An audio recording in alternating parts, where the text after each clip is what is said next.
जी AC का भाई temperature करवा दें ज़्यादा।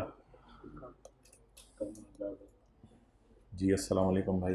वालेकुम अस्सलाम। ऑनलाइन वाले हजरात ज़रा खड़े होकर बैठें और जो लेट के ले रहे हैं वो ज़रा उठ के बैठते हैं। Lecture number 1।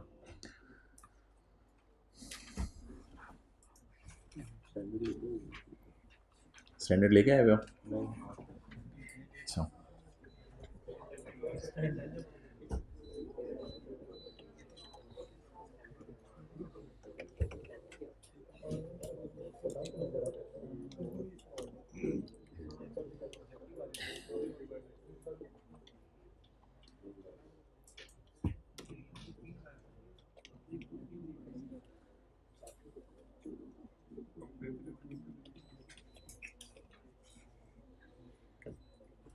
अच्छा, बुक इंशाल्लाह 2-3 दिन में प्रिंट होके आ जाएगी। तो फ़िलहाल ऑनलाइन वालों के लिए नोट्स अपलोड कर दिए हैं। 2 नोट्स अपलोड हुए होंगे। एक नोट्स में हेडिंग होगी लेक्चर 1, यानी उसमें करवाया क्या है, और एक IS 38 के पूरे चैप्टर के नोट्स होंगे। तो ये दोनों आप हजरात जो है वो डाउनलोड कर लें किसी और डिवाइस के ऊपर। अच्छा जी, सिलेबस में जो स्टैंडर्ड्स हैं मोटे मोटे वो IS 38 दैट इज़ इंटेंजिबल्स, फिर एक IS 1037 है,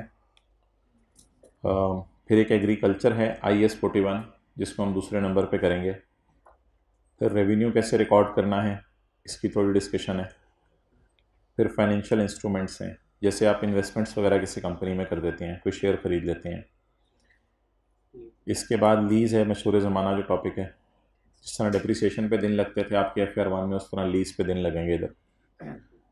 फॉरेन करेंसी ट्रांजेक्शन्स हैं, अब आप लोग बाहर के मुल्क से भी चीज़ें ख़रीदते बेचते होंगे।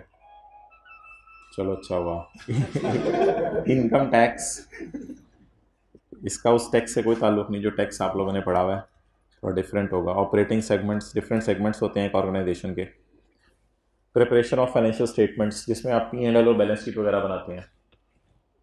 फिर कंसोलिडेशन एक मशहूर टॉपिक है, 2 कंपनीज़ को आपस में रिश्ता करवा देंगे हम, कंपनी और कंपनी बी का। अच्छा, इन्वेस्टमेंट इन एसोसिएट्स भी इसी से इंटरलिंक टॉपिक है। और एथिक्स तो आपको आते होंगे। वो बिल्कुल नहीं आते। बिल्कुल नहीं आते।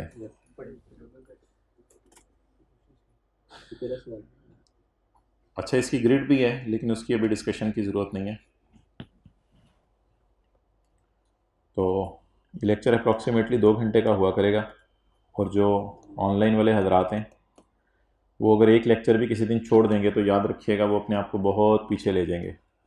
और आखिरी दिनों में जो ऑनलाइन वाले हजरात प्रेशर डालते हैं कि जल्दी सिलेबस ख़त्म करें, जल्दी सिलेबस ख़त्म करें, उसमें 90% वो लोग प्रेशर डाल रहे होते हैं जिनके लेक्चर पेंडिंग होते हैं। अब जिनके लेक्चर पेंडिंग है उसकी वजह से हम इधर से जल्दी सिलेबस ख़त्म कर दें तो ये इस चीज़ का हल नहीं है। जो चीज़ है वो पूरी करानी है और चीज़ों को ख़राब नहीं करना। तो इसलिए ऑनलाइन वाले हजरात आखिर में ये जो प्रेशर डालना शुरू करते हैं लेक्चर ख़त्म कर दें, अब बस भी कर दें, और कितने लेक्चर हैं, तो जो सिलेबस है वो तो ज़ाहिर बात है कराना है। लास्ट टाइम पता नहीं कितने 114 115 लेक्चर हुए थे। तो इसलिए थोड़ी सी डिटर्मिनेशन और मोटिवेशन की ज़रूरत है। और अगर रोज़ाना का काम आप रोज़ाना करेंगे तभी काम चलेगा, वरना मुश्किल है। तो जिन हजरात ने पहले मेरे से टेक्स्ट पढ़ा हुआ है आपको उसकी बनिस्बत डबल एफ़र्ट चाहिए होगी स्ट्रेट अवे। जितना टेक्स्ट में आप एफ़र्ट करते थे उसकी डबल एफ़र्ट आपको FAR 2 के अंदर चाहिए होगी, फिर जाके आपके रिज़ल्ट्स आएंगे। अच्छा जी, कुछ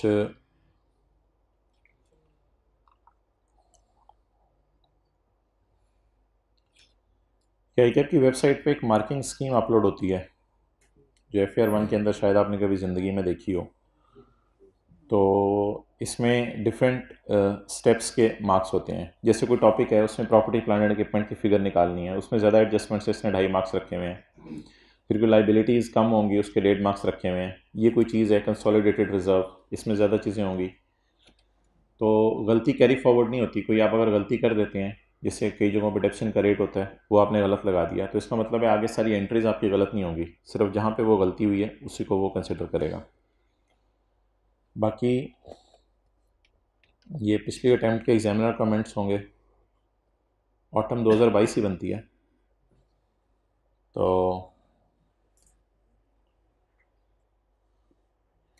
करंट रिजल्ट्स ऑफ 35%, यानी कि 35% बच्चे पास हुए हैं, is higher than the previous result of 27%। यानी कि अगर क्लास में 100 बैठे हुए हैं तो उनके 27 उठाते हैं। मैं आपकी क्लास की बात नहीं कर रहा, आप इंशाल्लाह साथ सबने नियत की हुई है पास होने की, लेकिन वो पूरे बंदों में से 100 में से 27 उठाए उसने, इसे 100 में से 35 उठाए इस दफ़ा। However, it is fairly consistent with the previous 3 session result. The element of selective study, जो आखिरी दिनों में मैसेज आ रहे होते हैं आप लोगों के, ये कर दें ये छोड़ दें तो क्या होगा, वो फिर जो होता है फिर आप कहते हैं क्यों हुआ। तो element of selective study was evident from the fact that a number of examiners secured maximum of 1 mark। अच्छा माशाल्लाह, एक ही नंबर लिया है इन क्वेश्चन नंबर 3, 4, 5 एंड 8। तीनों में से मैक्स नहीं, हर एक में एक एक नंबर लिया है। Whereas numerous other examiners secured full marks in these questions. और कुछ आपके साथ बैठे हुए वाले ऐसे भी थे या आप खुद ऐसे थे कि वो पूरे नंबर ले गया। Many examiners secured marks in 80s, 1980s, 80 से ऊपर भी बच्चों ने मार्क्स लिए हैं, एंड हाईएस्ट 93 तक भी कोई शहजादा पहुंच गया। क्या इंसान ही था। हाँ इंसान ही था। Examinees generally secured good marks in 2 to 3 questions but failed to obtain reasonable marks in remaining question. Lack of practice, एक तो विटामिन की कमी होती है, एक प्रैक्टिस की कमी होती है, was evident in answer scripts as many examiners were found struggling to obtain easy marks available in the paper. Also workings were mostly haphazard, यानी वर्किंग आप करके रेफरेंस नहीं देते और एग्जामिनर को कहते हैं ढूंढो ये फिगर कहाँ से आई है। And consequently partial marks could not be awarded as the trail for calculations was not available। यानी कि एग्जामिनर ढूंढना चाह रहा था उन चीज़ों को, लेकिन पता नहीं चल रहा था वो चीज़ें कहाँ कहाँ से उड़ के आ रही हैं।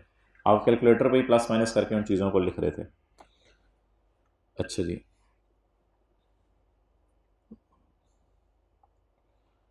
ये है जी spring 2022। The overall result is 27%, significantly lower than previous sessions result. किसी एक सवाल में 10% मार्क्स भी आए हैं, 10% बच्चे पास हुए हैं। अच्छा, उससे पहले रिजल्ट 46% भी रहा है। The low result was mainly due to lower than expected performance in question blah blah and blah, which prevented many marginal cases from crossing the line. Line कौन सी? 50 मार्क्स वाली। In question 2 and 3 about 1/4 of the examiners did not secure any mark. 25% बच्चों ने marks ही नहीं लिए उसमें कोई। While in question 5 about half of the examinees did not secure any mark. Poor performance in these questions was mainly because questions had been examined in a different way and these areas of the syllabus were not studied on the assumption that these topics could not be examined. Despite poor result, there were many examinees who secured marks in 80s and even as high as 90 marks. तो एक तो reason होगी lack of practice और दूसरी reason होगी selective study. An overall passing percentage of 46% is any than the result of 35। Examiners perform well in section A comprising of short questions but the performance in section B was poor. The highest अल्लाह, आंखें बंद करके खोलें, 97 marks. तो आप ही कोई दाएं बाएं बैठा होता है, पता नहीं कहाँ निकल जाता है। और टेस्टों में पता चलना शुरू हो जाता है आपको, किसी के आ रहे होते हैं 10 नंबर, किसी के आ रहे होते हैं 25/25। Poor performance was witness in question blah blah and blah, though the difficulty level of question was on higher side. ICAP कहते हैं मानता हूँ मैंने कर दी थी बच्चों के साथ। The poor performance in question 8 was unexpected as a similar question had already been examined. चलें छोड़े पड़े, इसको साइड पे रखो। आप आए हो माशाल्लाह, साइड पे रखो।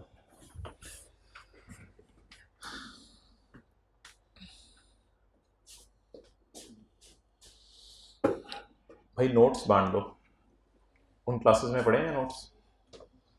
ठीक है, पॉज कर दो ज़रा, पॉज कर लोगे? अच्छा जी,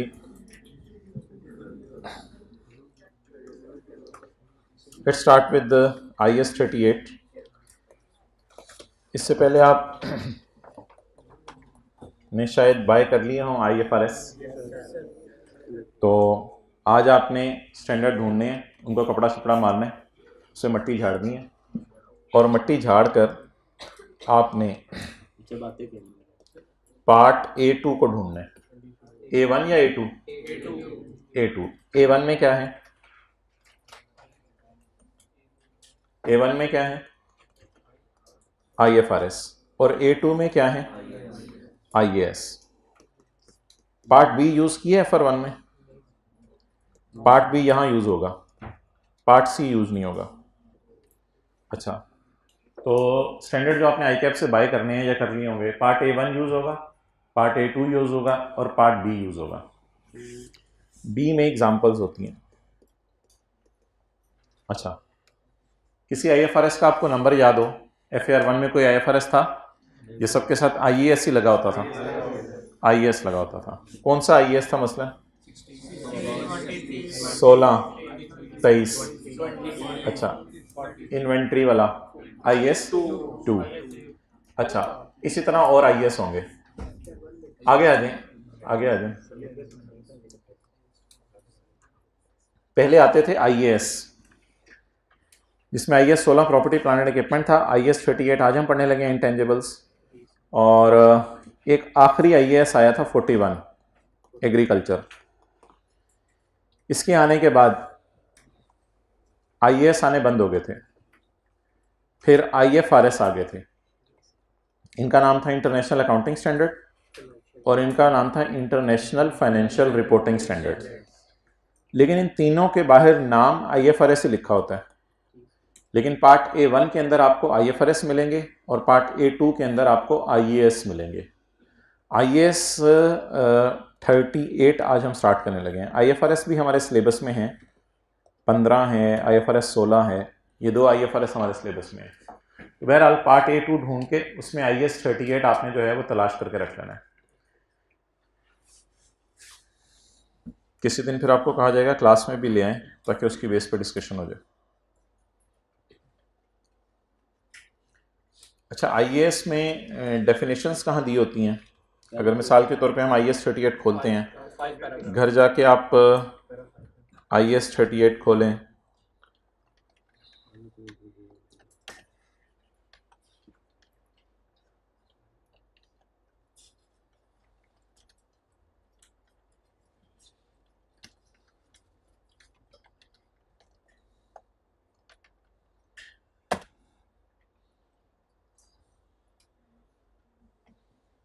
ये आपको मिलेगा IAS 38।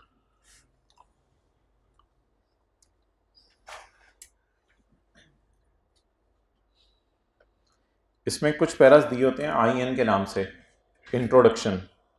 इनको आपने इग्नोर करना है। फिर जब IN ख़त्म होता है तो प्रॉपर पैरास के नंबर आने शुरू हो जाते हैं। जैसे ये objective of the standard, para 1, para 2, para 3, 4, 5, 6, 7, 8। यहाँ पैरा 8 से डेफिनेशन शुरू हो रही है। जैसे उधर हम डेप्रिसिएशन का लफ्ज़ यूज़ करते थे, इधर कौन सा लफ्ज़ यूज़ करेंगे? अमोर्टाइजेशन का। और उधर हम टेंजिबल्स का लफ्ज़ यूज़ करते थे, इधर हम किसका लफ्ज़ यूज़ करेंगे? इनटेंजिबल्स का। तो इसमें आपको डेफिनेशंस मिलेंगी। बहरहाल इसमें से जो जो होगी उसको हम इंशाल्लाह हाईलाइट करते रहेंगे। So let's start today IAS 38।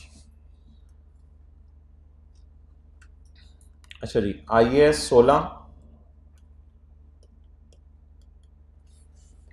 और IAS 38, ये कौन सा था? Property plant and equipment, land, building, plant, machinery.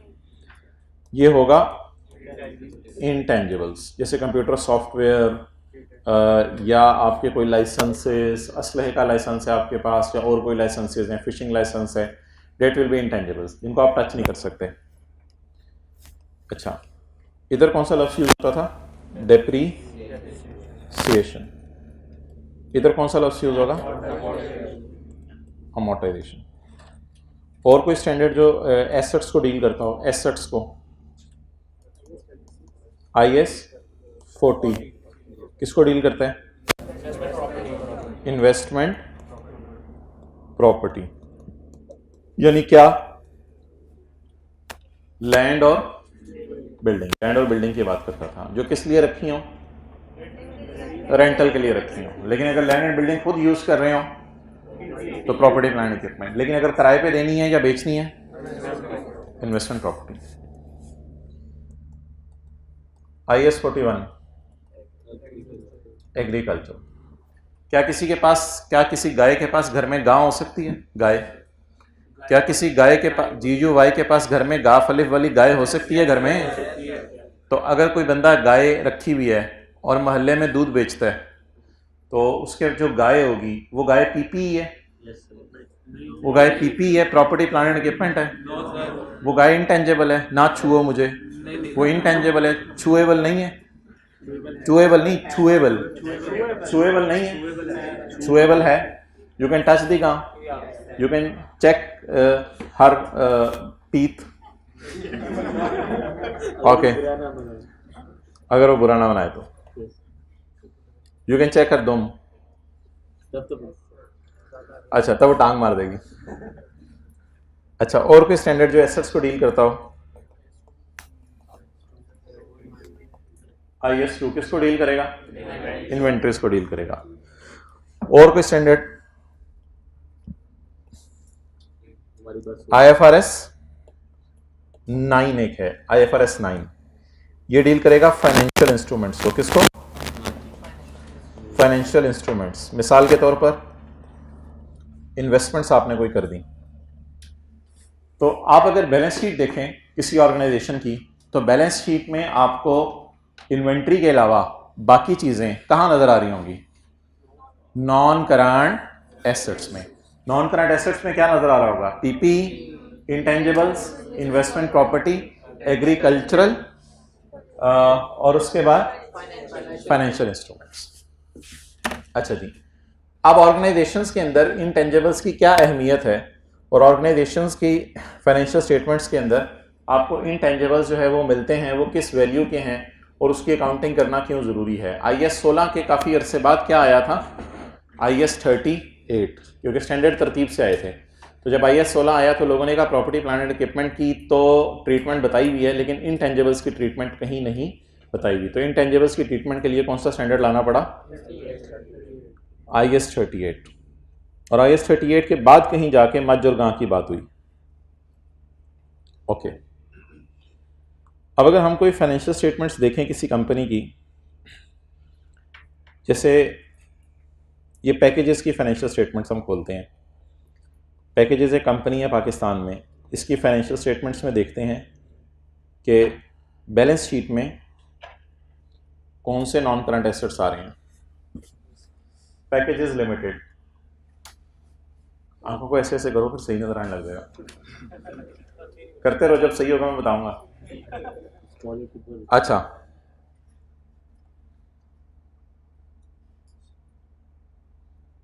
अच्छा ये वेबसाइट है, इसको भी आप नोट कर लें। इसके ऊपर हमारे डेली के नोट्स अपलोड हो जाया करेंगे, यानी जो आज क्लास में पढ़ा है वो यहाँ पे अपलोड हो जाया करेगा। ऑनलाइन वालों को तो पोर्टल के ऊपर ही अपलोड हो जाएगा, और ऑनलाइन वालों के हजरात की सिर्फ एक जूम मीटिंग हुआ करेगी मंडे को बिटवीन मगरिब एंड इशा। वो फिर टाइम आपको इंशाल्लाह जो है मंडे की सुबह व्हाट्सएप ग्रुप चेक कर लिया करें, उसमें इंशाल्लाह आपको टाइम बता दिया जाएगा। सर ये FYP के पास स्पेस है? नहीं, स्पेस कहीं भी नहीं है, होने भी नहीं चाहिए। स्पेस कहीं भी नहीं है। अगर स्पेस डालनी होती तो फिर मैंने इसको ऐसे लिखा होता। वापस आ, शर्म नहीं आती? अच्छा, और करीब स्पेस लग रही है। साथ साथ बहरहाल ये F स्मॉल है और ये F कैपिटल है। ओके, लेकिन अभी इस वेबसाइट को ना देखिएगा, अभी मैं जाके इसको पिछला मटेरियल इस पर डिलीट नहीं किया, वो कर दूंगा, फिर आप देखिएगा। अच्छा जी, ये जो स्टेटमेंट ऑफ फाइनेंशियल पोजीशन है एज एट 31 दिसंबर 2019, इसमें जो नॉन करंट एसेट्स आ रहे हैं, प्रॉपर्टी प्लांट एंड इक्विपमेंट, ये इनकी कोई लैंड बिल्डिंग होगी। इसके बाद क्या आ रहा है? राइट ऑफ यूज़, ये हम लीज में पढ़ेंगे। उसके बाद क्या आ रही है जी? उसके बाद इंटेंजिबल्स, उसके बाद इन्वेस्टमेंट्स। आगे बढ़ने की जरूरत नहीं। हम बताएं हम कौन सा शुरू करने लगे हैं आज? इंटेंजिबल्स शुरू करने लगे हैं। इंटेंजिबल्स शुरू करने लगे हैं। इसके इंटेंजिबल्स कितने के हैं? 65 1000 के नहीं, 65,000 रुपये के नहीं, कंपनी है भाईजानपुरी। ऊपर रुपीज़ इन क्या लिखा हुआ है, तो 65 मिलियन के हैं। तो पाकिस्तानी उसमें आप क्या कहेंगे इसको, इकाई दहाई सैकड़ा, हज़ार, 10,000, लाख, 10 लाख, करोड़, इस तरह बोलते हैं आप लोग? अच्छा नहीं, यूनिट। तो 6 करोड़ रुपए के तकरीबन इसके इंटेंजिबल्स हैं। इसलिए इंटेंजिबल्स की अकाउंटिंग बहुत इंपॉर्टेंट है, जिस एतबार से हमें आइडिया हो जाएगा कि इंटेंजिबल्स हर ऑर्गेनाइजेशन के अंदर एक बहुत मेजर चीज़ होती है, जिसको हमने जो है वो सही तरीके से अगर ट्रीट ना किया तो यूज़र्स को फिर प्रॉपर इंफॉर्मेशन नहीं मिलती। अच्छा, ABCDFGHIJK, वेयर इज के? ये कीनिया की कंपनी है, उसकी फाइनेंशियल स्टेटमेंट्स हैं। ओहो, चलें ये फिर देख लेंगे। हो गया।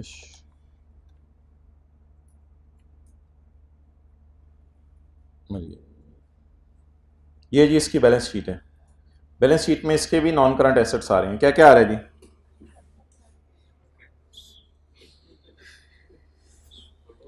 Slow property, plant and equipment. Oh, biological asset, मज, गां, साथ साथ मोबाइल यूज हो रहा है, मतलब फ्रेश लेते हैं। Biological assets. इसके बाद राइट ऑफ यूज, ये लीज में हम पढ़ेंगे। इसके बाद फाइनेंशियल एसेट्स हैं कोई, वो भी इंशाल्लाह हम देखेंगे। तो आप देखिए इस कंपनी ने बायोलॉजिकल एसेट्स भी अच्छे खासे रखे हुए हैं, प्रॉपर्टी, प्लांट एंड इक्विपमेंट भी है, राइट ऑफ यूज भी है। लेकिन क्या चीज़ इस कंपनी में आपको नज़र नहीं आ रही? इनटेंजिबल्स कोई ऐसा नज़र नहीं आ रहे।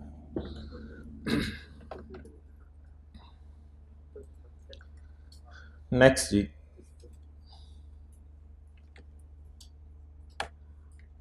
IAS 16 की थोड़ी रिवीजन करें। किताब में जो नोट्स हैं पेज नंबर 204 निकालें।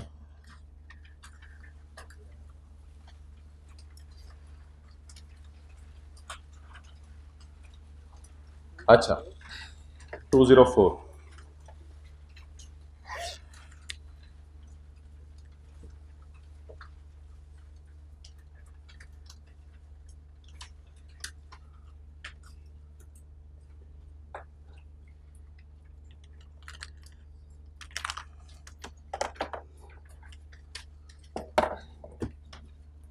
Cost of separately acquired intangible asset comprise. Separately acquired का मतलब बताएं। सेपरेटली एक्वायर्ड, खरीदा गया, बाय किया गया। क्या आप दुकान पे जाके सॉफ्टवेयर खरीद सकते हैं? क्या आप दुकान के ऊपर जाके एक CD बाय कर सकते हैं? तो that is called as software. अच्छा, अब CD एक सॉफ्टवेयर है या हार्डवेयर है? असल में CD के अंदर जो चीज़ है हम उसकी प्राइस पे कर रहे हैं, वरना CD तो 10 रुपए की भी शायद ना हो, वो जो मटेरियल है। तो असल में CD के पीछे जो बेनिफिट छुपा हुआ है, that is called as software. जब आप उसको कंप्यूटर में डालते हैं, that is called as software. तो देखने में आप लोगों को सॉफ्टवेयर में भी कोई टचेबल चीज़ नज़र आएगी, लेकिन इसका मतलब ये नहीं कि वो हार्डवेयर बन जाएंगे। गवर्नमेंट ने आपको असलहे का लाइसेंस दिया है, अब आपके हाथ में एक सफ़ा है, इस सफ़े का नाम है फिशिंग लाइसेंस। क्या ये अब टेंजेबल बन गया, टचेबल बन गया? नहीं नहीं नहीं, असल में वो सफ़ा कुछ नहीं है, बल्कि उस सफ़े के पीछे छुपा हुआ जो राइट है उसकी आप प्राइस पे कर रहे हैं या कागज़ के टुकड़े की प्राइस पे कर रहे हैं? तो असल में कागज़ का टुकड़ा अगर आप लें गवर्नमेंट से, जिसमें गवर्नमेंट आपको ऑथराइज कर दे कि आप फलां इलाके में जाके फिशिंग कर सकते हैं, तो क्या वो कागज़ का टुकड़ा टच होने की वजह से टेंजेबल बन जाएगा या वो स्टिल इनटेंजेबल रहेगा?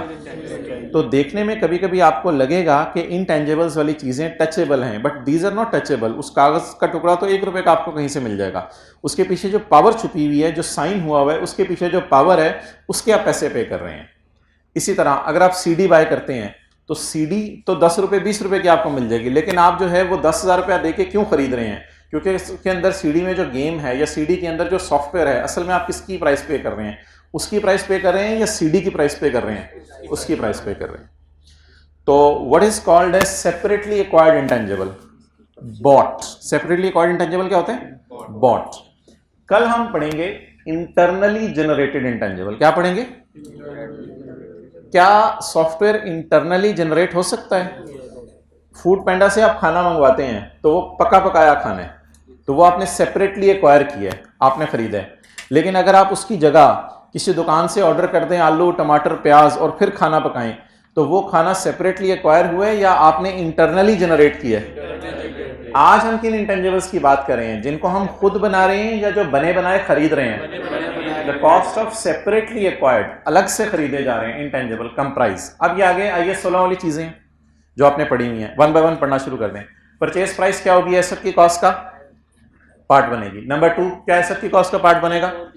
इंपोर्ट ड्यूटीज, इंपोर्ट करने का जो भी खर्चा आएगा। Next non refundable purchase taxes, non refundable purchase taxes after deducting trade discount and rebates. अच्छा जी, आपने एक सॉफ्टवेयर है वो बाहर के मुल्क से मंगवाया, तो आपने बाय किया उसको 70 मिलियन में, आपने कस्टम ड्यूटी, कस्टम लिखा हुआ था, क्या लिखा हुआ था? इंपोर्ट ड्यूटी लफ्ज लिखा हुआ था, इंपोर्ट ड्यूटी। आपने एक सॉफ्टवेयर बाय किया, उसके 70 पे किए, आपने इंपोर्ट ड्यूटी उसकी पे की 10, फिर आपने जो है वो उसका कोई नॉन रिफंडेबल टैक्स पे किया, नॉन रिफंडेबल टैक्स 3 रुपए, फिर आपने कोई रिफंडेबल टैक्स पे किया 2 रुपए। अब सवाल यह है कि what will be the journal entry, इसके खरीदने की जर्नल एंट्री क्या होगी? जी कैश की फिगर निकलवाएं। 80 कैश आपकी जेब से कैश कितना गया? 85। अच्छा, अब आपने डेबिट करना है। डेबिट किसको करना है आपने? कैसे? 70 रुपए को एसेट की कॉस्ट में डालूं, इसको क्या कहते हैं इंग्लिश में? The cost is capitalise. 10 रुपए को कैपिटलाइज कर दूं, 3 रुपए को कैपिटलाइज कर दूं, टोटल 83। एंट्री टैली कर रही है? नहीं। बैलेंसिंग फिगर कहां डालूं? 2 रुपए वाली रिसीवेबल में डालूं या एक्सपेंस में डालूं? रिसीवेबल में डालूं, एक्सपेंस में डालूं? रिफंडेबल, रिसीवेबल, गवर्नमेंट ये हमें टैक्स वापस कर देगी। जब हम सॉफ्टवेयर को इंस्टॉल करके हुकूमत को दिखाएंगे, हुकूमत बड़ी खुश होगी, यार आपने तो जैसे वादा किया था वैसे सॉफ्टवेयर को इस्तेमाल करने लगे, ये हमसे टैक्स आके वापस ले लो। तो रिसीवेबल बुक करें गवर्नमेंट से या खर्चों को रिकॉर्ड करें? रिसीवेबल। कितने से? 2 से। चलें, बैलेंस शीट में अब इंटेंजिबल कितने पे नजर आएगा? 83 पे। तो ये वाली कॉस्ट क्या हो गई बोले? और ये वाली कॉस्ट प्लस बोले एक्सपेंस आउट। नहीं, ये वाली कॉस्ट कैपिटलाइज हो गई और ये एक्सपेंस आउट नहीं हुई। एक्सपेंस आउट होने की बजाय ये कहां चलेगी? रिसीवेबल का पार्ट बन गया। अब इंटेंजिबल बैलेंस शीट में कहां नजर आएगा? नॉन करंट एसेट्स में। और रिसीवेबल बैलेंस शीट में कहां नजर आएगा? Current assets. जल्दी जल्दी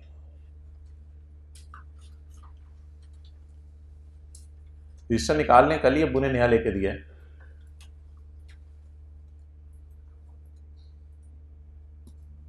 कितने लोग कल बाजार में जाके नए रजिस्टर खरीदने गए थे? अच्छा, कितने लोग आईकेएफ से निकलते ही पेपर देने के बाद ही रजिस्टर खरीदने चले गए थे? कितनी भी जल्दी ना किया करें, बहुत जज्बाती लोग हैं आप। अच्छा, कितने लोग इल्म हासिल करने, तालीम हासिल करने आए हैं? ज़बरदस्त। इन लोगों ने फिर ये किया होगा मेरे ख्याल से, जो चीज़ें टीचर ने कटवा दी थी कि आउट ऑफ सिलेबस है, वो जाके पढ़ी होंगी इन दिनों में। हाथ खड़ा करें। आपने पढ़ी? लगता नहीं, वैसे खड़े हो गए, खड़े हो जरा। क्या चीज़ कटवाई थी? हाँ, फिर किसने? सर मैंने कटवाया था। क्या? कैश फ्लो का? ठीक है, तो आपने वो इन दिनों में सीखा? समझाओ। वो कह रहे हैं टॉपिक ही और था। बैठ जाओ, अल्लाह आपके भाग लगाए। ओके, अच्छा FAR 2 ने बस डेली पढ़ना है, ये सबसे बड़ी बात है। डेली जो पढ़ लेगा, चीज़ें थोड़ी सी ज़्यादा हैं लेकिन छोटी छोटी हैं, छोटे छोटे कॉन्सेप्ट्स हैं, थोड़े से ज़्यादा हैं। तो ये ना एक्सपेक्ट कीजिएगा एक ही पैटर्न के ऊपर सवाल आता है। टेस्ट में भी डिफरेंट पैटर्न पे सवाल आ सकते हैं, जो मैं सवाल कर रहे होंगे वो कुछ और होंगे, टेस्ट में कुछ और आ जाएगा। इसका मतलब होगा कि आप में वो स्किल डेवलप करने की कोशिश की जा रही है, तो इसलिए स्टे ट्यून्ड। और पेपर में बड़ा इजीली, कहते हैं R1 में मेरे साथ हो चुका है, अच्छा, तो पेपर में बड़ा इजीली जो है वो आप 50 नंबर ढूंढ सकते हैं, बड़ा इजीली बंदा होना चाहिए। परचेज प्राइस एसेट की कॉस्ट का पार्ट बनेगी, इंपोर्ट ड्यूटीज एसेट की कॉस्ट का पार्ट बनेगी, नॉन रिफंडेबल टैक्सेस एसेट की कॉस्ट का पार्ट बनेंगे। इसका मतलब है कौन से एसेट की कॉस्ट का पार्ट नहीं बनेंगे? Refundable taxes after deducting trade discount and rebate. दुकानदार ने अगर डिस्काउंट दे दिया उसको आप माइनस कर देंगे। आगे क्या लिखा हुआ है? Any directly attributable cost of preparing the asset for its intended use. तो मिसाल के तौर पे इसमें आप इंस्टॉलेशन लिख सकते हैं, इंस्टॉलेशन। तो directly attributable cost of preparing the asset for its intended use, क्या जो सोचा हुआ है आपने इसका यूज, तो उसको आपको इंस्टॉल वगैरह कराना पड़ा, तो ये भी एसेट की कॉस्ट का पार्ट बनेगा। अच्छा, एग्जांपल्स क्या हैं डायरेक्टली एट्रीब्यूटेबल कॉस्ट की? एग्जांपल्स क्या हैं? Cost of employ benefits arising directly from bringing the asset to its working condition.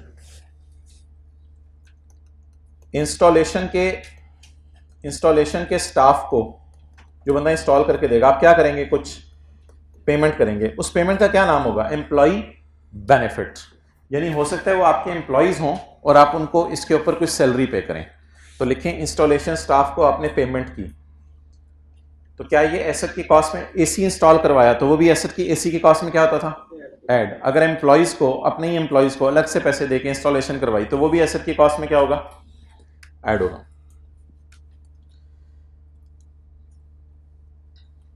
Professional fees arising directly from bringing the asset into its working condition.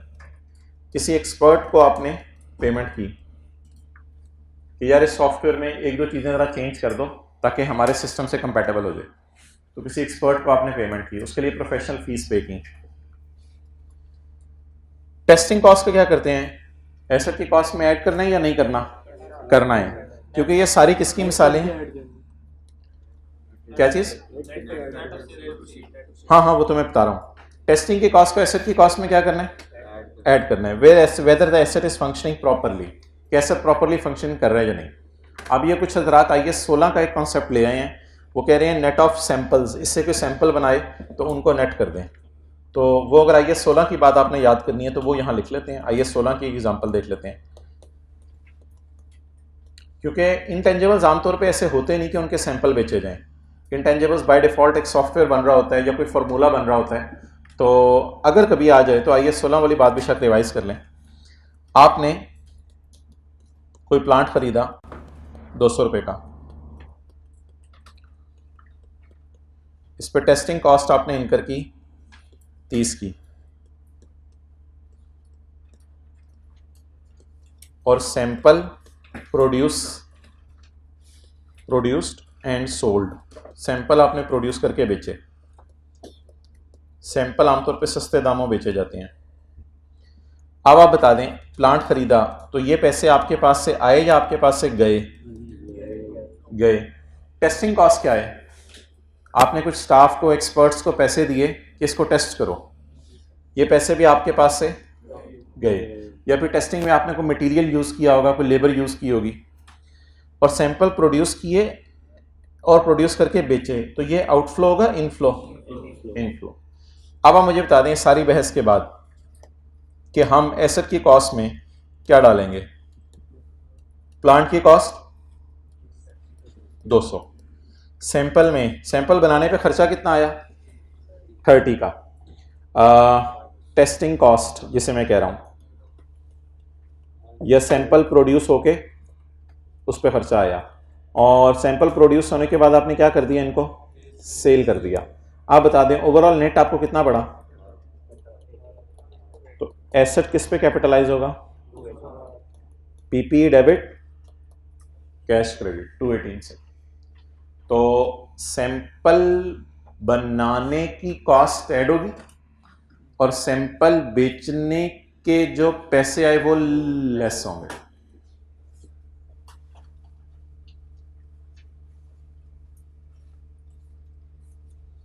बहरहाल ये तो इन भाई के सवाल के जवाब में दे दिया था, यहाँ ऐसी कोई बात नहीं लिखी हुई इंटेंजिबल्स में, अगर हो तो भी इसी तरह ट्रीटमेंट होगी। कोई कंपनी है दवाइयाँ बनाती है तो शीशी खरीदेगी, गत्ता खरीदेगी, दवाई का मटेरियल खरीदेगी, ये होगी टेस्टिंग कॉस्ट, और फिर दवाइयाँ बना के जब बेचेगी तो बेच के सस्ते दामों जो पैसे आएंगे ये आपका इनफ्लो होगा।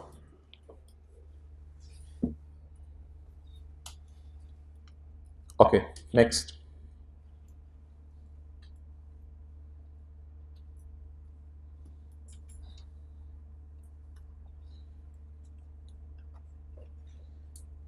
examples of expenditures that are not part of cost of intangible. Cost of introducing a new product, क्या मतलब? एडवर्टाइजमेंट एसेट की कॉस्ट का पार्ट बनेगी या एक्सपेंस आउट होगी? क्या एडवर्टाइजमेंट के बाद आपका कस्टमर पे कंट्रोल आ गया? क्या किसी कॉलेज वालों ने आई कैप के पेपर हो रहे थे, बाहर पॉम्फलेट बांटे के अगले सब्जेक्ट आगे हमारे पास पढ़ो, तो क्या उससे कस्टमर कंट्रोल में आ गया? तो लिखें no control on customer, customer पे हमारा कंट्रोल नहीं है। इस वजह से एडवर्टाइजमेंट को हम कहां डालते हैं? एक्सपेंस में।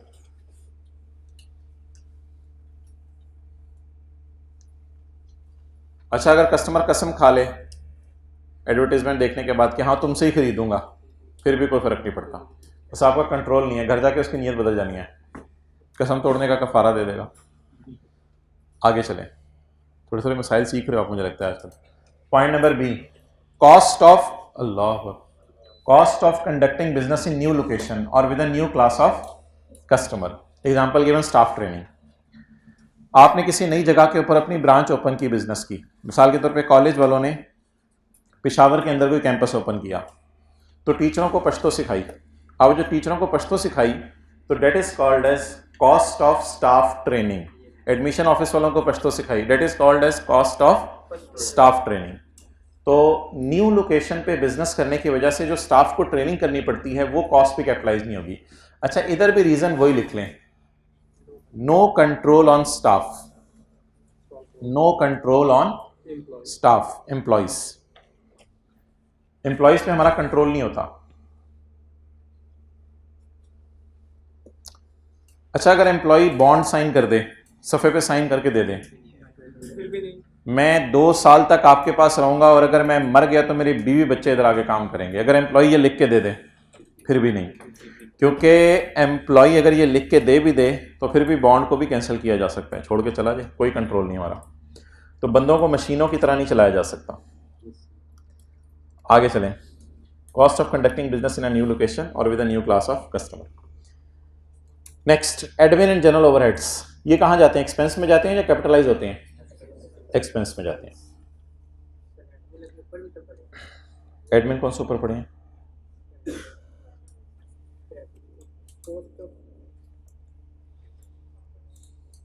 अच्छा जी, आगे चलें।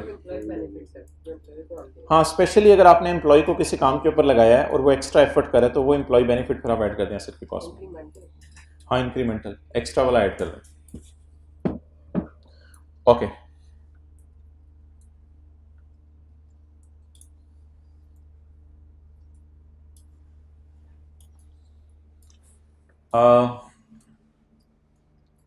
किस वक्त एसेट की कॉस्ट में चीज़ें डालना बंद कर दें? किस वक्त एसेट की कॉस्ट में चीज़ें डालना बंद कर दें? आप मिसाल के तौर पे खुद सॉफ्टवेयर बना रहे हैं, अब सॉफ्टवेयर बनाने का खर्चा, सॉफ्टवेयर इंस्टॉल करने का खर्चा, सॉफ्टवेयर को चलाने, अब ये सॉफ्टवेयर को इंस्टॉल करने के खर्चे तक आपने कॉस्ट में चीज़ें ऐड की। अब बाद में आपने कहा कि मैंने इस कंप्यूटर से अनइंस्टॉल करके दूसरे कंप्यूटर पे लगाना है, तो it is called as redeploying an intangible. तो इसको फिर आप एसेट की कॉस्ट का पार्ट नहीं बनाएंगे, इसको एसेट की कॉस्ट का पार्ट नहीं बनाएंगे।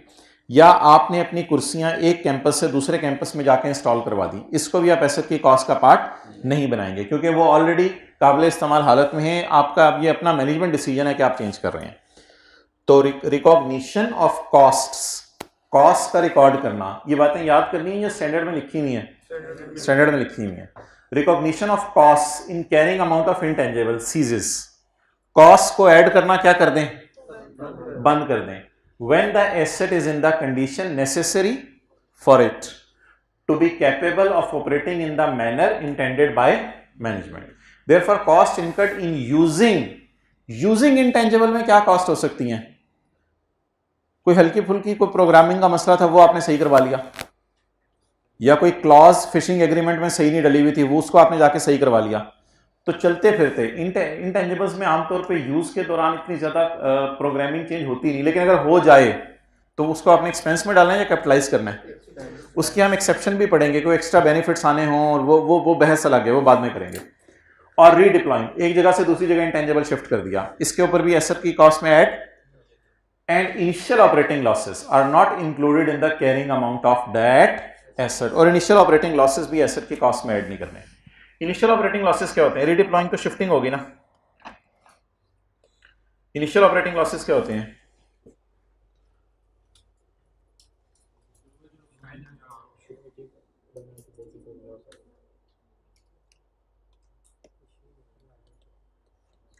यकम मार्च को आपने इंटेंजिबल बाय किया, यकम मार्च को आपने इंटेंजिबल बाय किया 10,000 का। मार्च से जून तक आपका जो प्रॉफिट एंड लॉस बना उसमें सेल हुई 4,000 की और खर्चे हुए 4,200 के। जून आपका ईयर एंड आ गया, कितना नुकसान हुआ? ये इनिशियली ऑपरेट करने पे क्या हुआ है? लॉस हुआ। इस लॉस को एसेट की कॉस्ट में ऐड करेंगे या एसेट की कॉस्ट से इसका ताल्लुक नहीं है? एसेट की कॉस्ट से इसका ताल्लुक नहीं है। व्हाट विल बी, अगर मैं आंसर की तरफ मूव करूं तो बैलेंस शीट में मेरा एसेट इंटेंजिबल, अगर मैं अमोर्टाइज फिलहाल नहीं कर रहा तो कितने का नजर आएगा इंटेंजिबल? 10,000 का या 10,200 का? देखें ये भी डेबिट नेचर की चीज है एसेट, इधर देखें, और लॉस भी डेबिट नेचर की चीज है। नेगेटिव में नजर आ रहा है आपको, वो अलग बात है, लॉस भी डेबिट नेचर की चीज है। तो क्या 10,000 जमा 200, 10,200 का इंटेंजिबल बैलेंस शीट में नजर आए या सिर्फ 10,000 का? तो एसेट को अगर आप इंस्टॉल करें और इंस्टॉल करने के बाद इनिशियल ईयर्स में आपको एसेट इंटेंजिबल, मिसाल के तौर पे आपने एक फॉर्मूला बनाया है, उस फॉर्मूले से आप जो है वो बॉटल्स बना के बेच रहे हैं। अब बॉटल्स बिकनी 4,000 की और बॉटल्स बनाने पे खर्चा आया था 4,200, तो क्या ये एसेट की कॉस्ट का पार्ट बनेगा या ये रिटेन्ड अर्निंग को लेस कर देगा? रिटेन्ड अर्निंग का लॉस कभी FR 1 में सुना होगा? Statement of changes in equity बनाते थे, share capital, share premium, retained earning.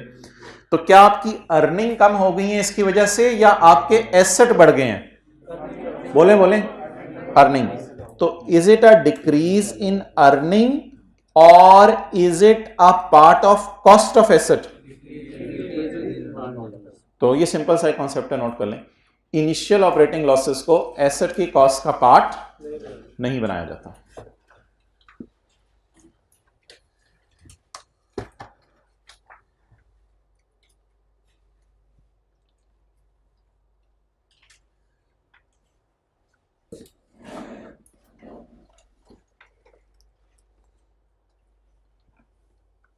Okay ठीक है जी, अब ये डिस्कशन ओवर होगी। अब हम एक न्यूमेरिकल करने लगे हैं शुरुआत।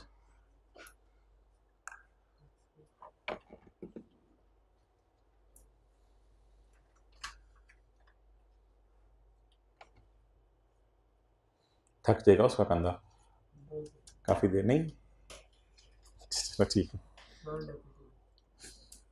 लेकिन इम्पेयर तो हो सकता है। अच्छा चलें जी आगे।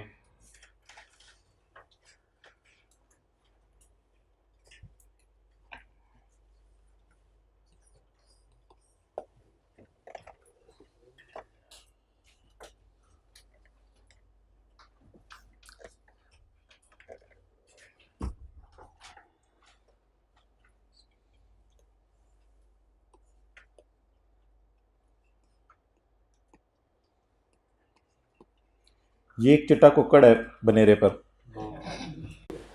अच्छा अब तब प्यारा नहीं। बात बढ़ जाएगी फिर। ये आपने खरीदा था 800 रुपये का, कुकड़ी कर लें, नहीं मिसाल देनी है।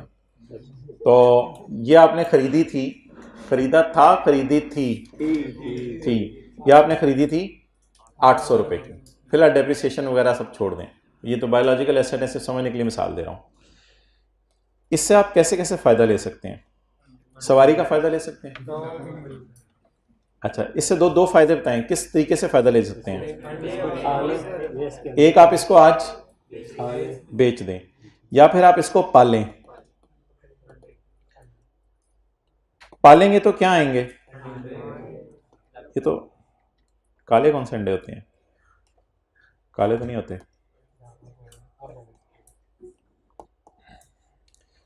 अच्छा,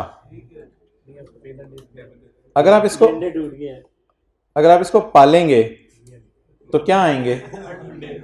अंडे आएंगे। और अगर आप इसको बेचेंगे तो मुर्गी जाएगी और पैसे आ जाएंगे। अब आप ये कैसे डिसीजन लेते हैं कि मैंने इसको बेचना है या मैंने इसको पालना है?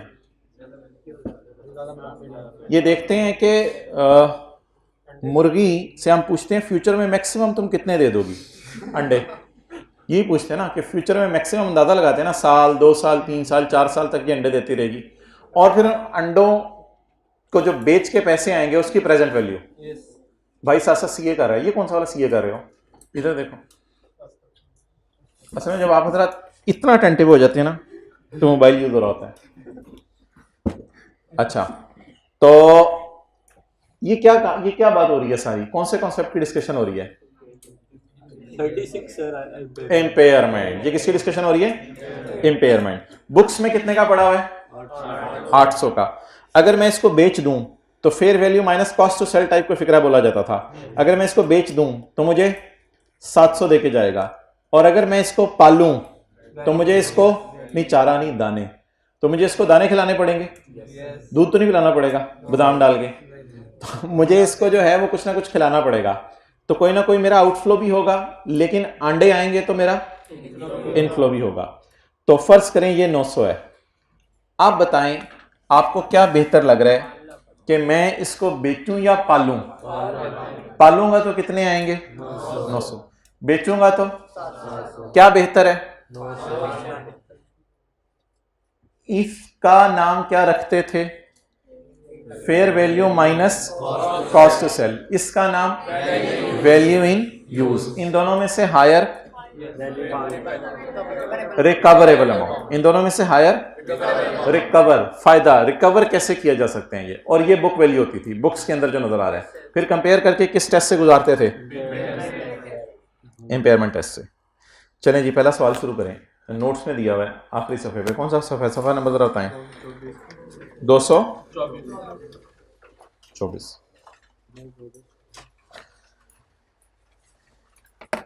ये 2 दिन तक आपको नोट्स दिए जाएंगे, फिर उसके बाद बुक आ जाएगी।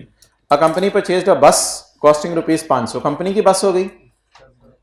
नहीं, कंपनी की बस नहीं हुई, कंपनी ने बस खरीदी। ऑन यकम जनवरी 2007 वाले को ढूंढने नहीं मिलेंगे उसे।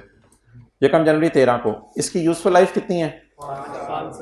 Following information is available. ये तो फर्दर इंफॉर्मेशन है, छोड़े परे, यही तो पढ़नी है। ऑन 31 दिसंबर 2015, कितने साल बाद? यार मैं जा रहा हूं, FR1 दोबारा पढ़ के आए, कोई खुदा का खौफ करें। ऑन 31 दिसंबर 2015, बोले पूरा 13, पूरा 14, पूरा 15, बोले 3। चलें वापस आगे चलते। 3 साल बाद एक कंपेटिटर मार्केट में आ गया। मिसाल के तौर पे हम थे न्यू खान, ओल्ड खान नहीं, हम थे न्यू खान, और कंपेटिटर आ गया यू टोंग, तुम्हारी टांग। यू टोंग कंपेटिटर आ गया है ना, लाल कलर की होती है, अंदर से ग्रे सीटें। On 31 December 15 Yutong came in market, so we decided to check our bus. तो हमने सोचा अपनी मुर्गी को हिला के चेक करें फॉर इंपेयरमेंट टेस्ट। ऑन 31 दिसंबर, अच्छा पहले मुझे बता दें कि बस की बीवी होती है बुक वैल्यू। बस की सीए भी होती है कैरिंग अमाउंट, तो बीवी और सीए एक ही चीज है। अच्छा दोनों ही मुश्किल है, हाथ होगी। मैं बुक वैल्यू और कैरिंग अमाउंट की बात कर रहा हूं, आप किसकी बात कर रहे हो? आप इसी। अच्छा तो दोनों मुश्किल क्यों है? कॉस्ट माइनस से कम रिडक्शन। ये इंपेयरमेंट टेस्ट परफॉर्म होने लगा है किस दिन? 31 दिसंबर 15। कितने दिनों में रनिंग में आ जाएंगे आप पढ़ाई की रूटीन दोबारा? आज से रनिंग में। गरारियां सेट करा ली हैं सारी अपनी, मोबाइल शोबाइल फारग कर दिए। ये एक दूसरी क्लास से मोबाइल में लेके आया हूँ, एक आप लोगों ने भी देना है। सजा उनको ये मिली थी कि उन्होंने टीचर से भी बड़ा मोबाइल रखा हुआ था। ये देखें।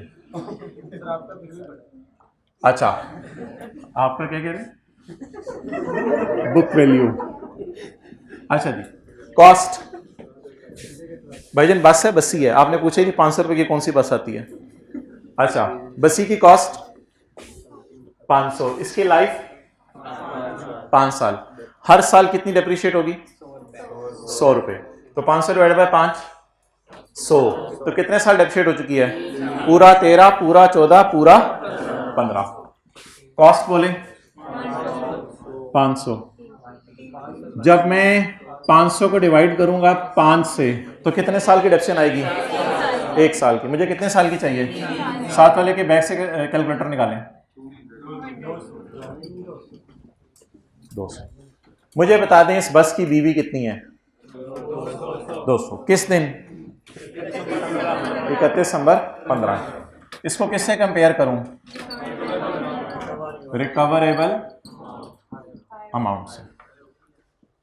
Recoverable amount is higher of fair value minus या वैल्यू इन यूज। ओके अच्छा जी यहां तक नोट करें। अब आपकी डिस्काउंटिंग की रिवीजन करनी है, फिर आगे चलता हूं मैं।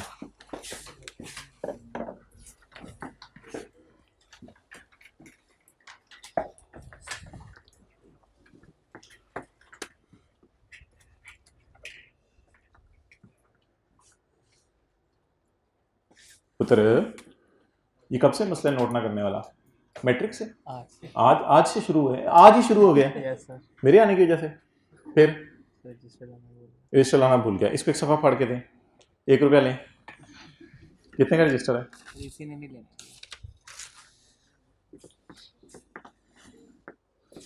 कैसा है फरमान का पेपर हुआ था? बेहतरीन सर। जबरदस्त माशाल्लाह। आप भी देखे आए हो?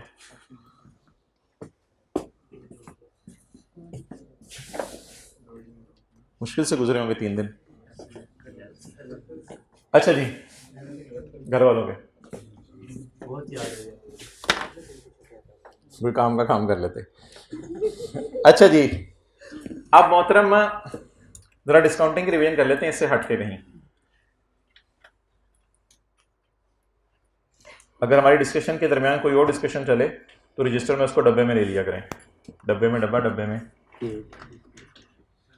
आपके साथ वाला करोड़ों में एक। मुस्कुरा दें उसको देख के।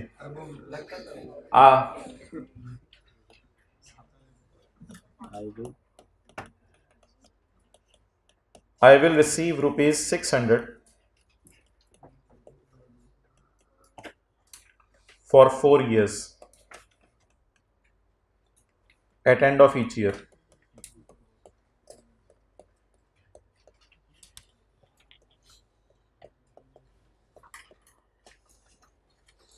I will receive rupees 600 for 4 years at end of each year. हर साल के एंड पे 600 मिलना है या 4 सालों बाद एक दफा 600 मिलना है? हर साल के एंड पे 600 मिलना है। Discount rate 12%। अच्छा मुझे टोटल कितने पैसे मिल रहे हैं? 600 600 600 600 कितने हो गए? 2400। पहले साल के एंड पे, दूसरे के, तीसरे के और चौथे के एंड पे 600 600। ब्रेक लगाएं। अच्छा जी अब अगर मैं इसको 2010 का साल कहता हूं और इसको मैं 2011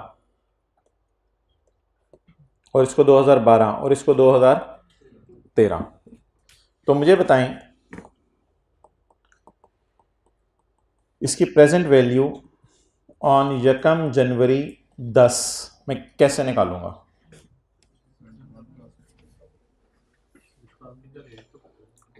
डिस्काउंटिंग का रेट तो बताएं। पहली क्लास में जूते उतरवा रहा है सर, अच्छे लगे मुझे। जी, बोले करना पड़ेगा। करना पड़ेगा नहीं, मुझे ले जाना पेपर में। 1 minus 1 plus i raise to power divided by i या आई आई। आजकल तो बच्चे बच्चे खार बोल रहे हैं, आप लोग भी कार बोल रहे होते हैं। ट्राई करें, वापस इधर आ जाए। अच्छा जी, 1 प्लस आई है 12%, तो मैं लिख दूं 1.12 और बोले रेज टू पार कितनी दफा, पंजाबी वाला दफा नहीं, उर्दू वाला, कितनी दफा, बोले कितनी दफा 600 मिलना है? 4 दफा। तो रेज टू पार -4, ये फॉर्मूला है ना एनओटी का, डिवाइडेड बाय, बोले बोले बोले बोले, ये लाइन पूरे के नीचे है? जी बिल्कुल पूरे के नीचे है। Divided by 0.12। चलें जी,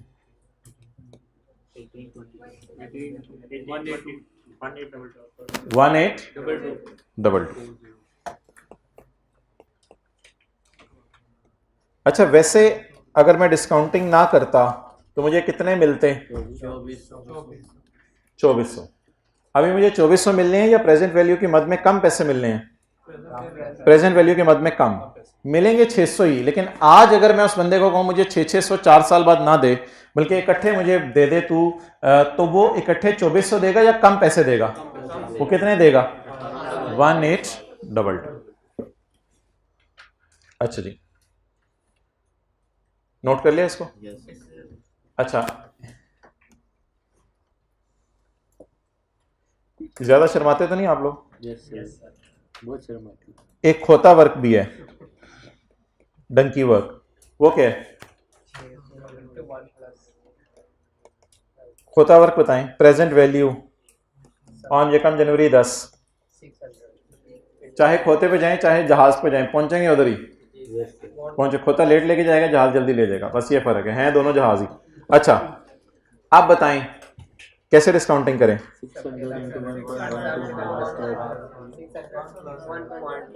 आप खड़े किधर हैं? यहां पे फील हो रहा है? यहां पे खड़े हैं। खड़े किधर हैं? यहां पे। यहां पे खड़े होके 600 को आवाज मारें। 600 1.12 रेज टू पावर -1। अब आप आवाज मारे अगले 600 को। 600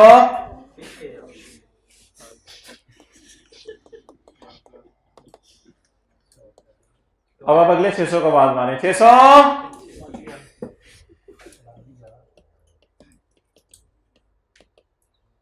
आखिरी 600 रो रहे हैं, मुझे भी बुलाओ। अब आखिरी 600 को आवाज मारे। 600 थोड़ी सी आवाज आहिस्ता कर लें ऑनलाइन वाले।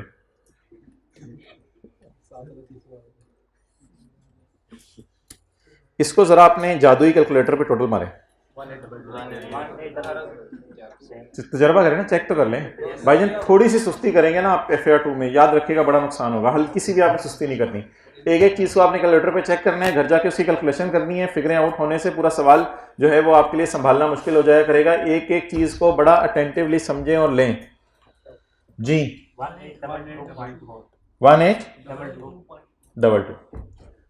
तो ये दोनों तरीके नोट कर लें।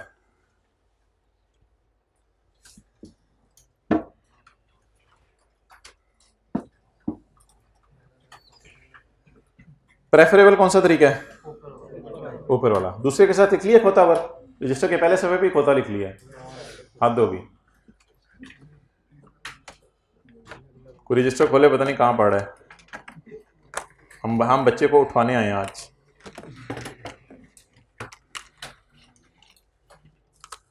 आपके इदारे में उसे खोता लिखवाया जा रहा है।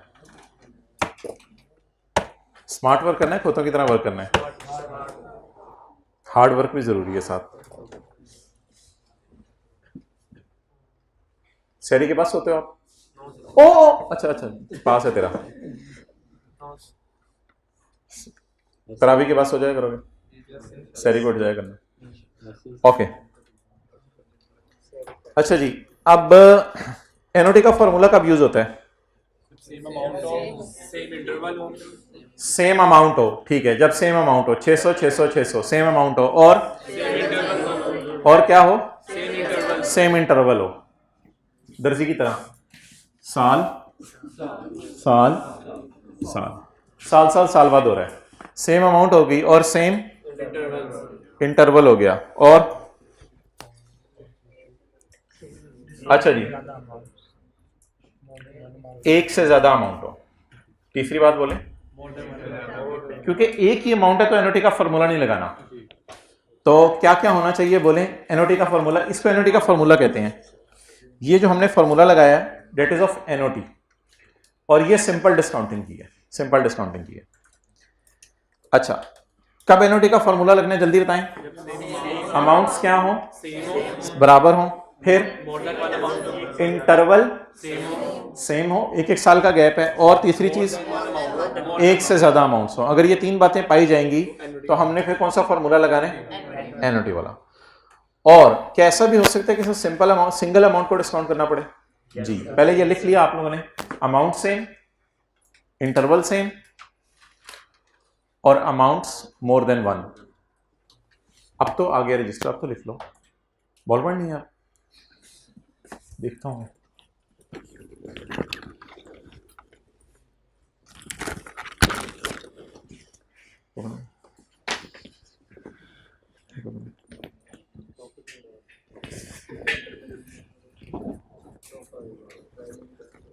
ये पकड़ो,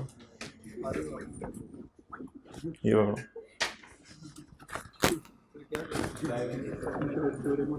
ये पकड़ो,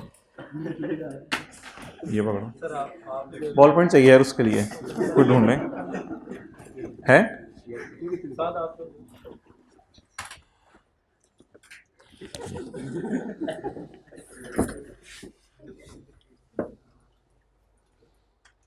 अच्छा जी, गलती से बैठ गया मैं। अब आप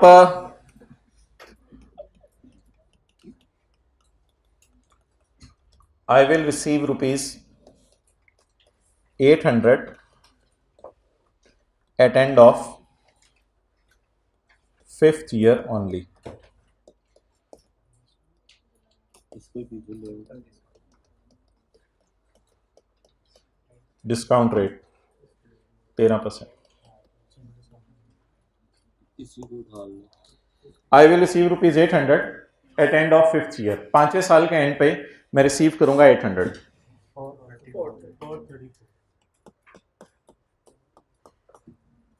जी, क्या बार बार पैसे आने हैं या एक ही दफा पैसे आने हैं?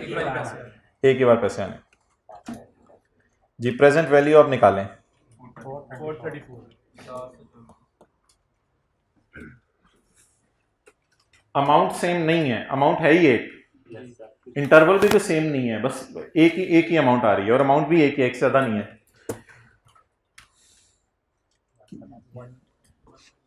गिने कितने साल हैं? 5 साल आपने पीछे बुलाना है इसको। 800। अब तो मुझे बंदे लग रहे थे। अच्छा, 1.13 रेज़ टू पावर माइनस 430।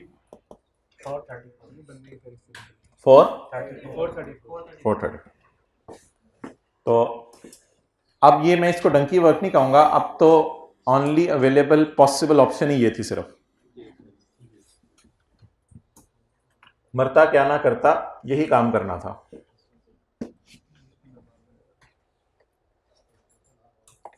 तैयारी कर ली रोजों की? चलो गुड।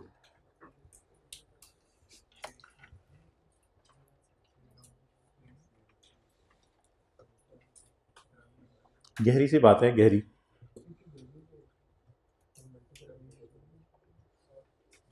जो गुनाह ज़्यादा करता है उसको रोज़े में भूख भी ज़्यादा लगती है। तो मतलब ये है कि किसी को बताया ना करें भूख लगी हुई है मुझे। अच्छा चलें जी, आगे चलें।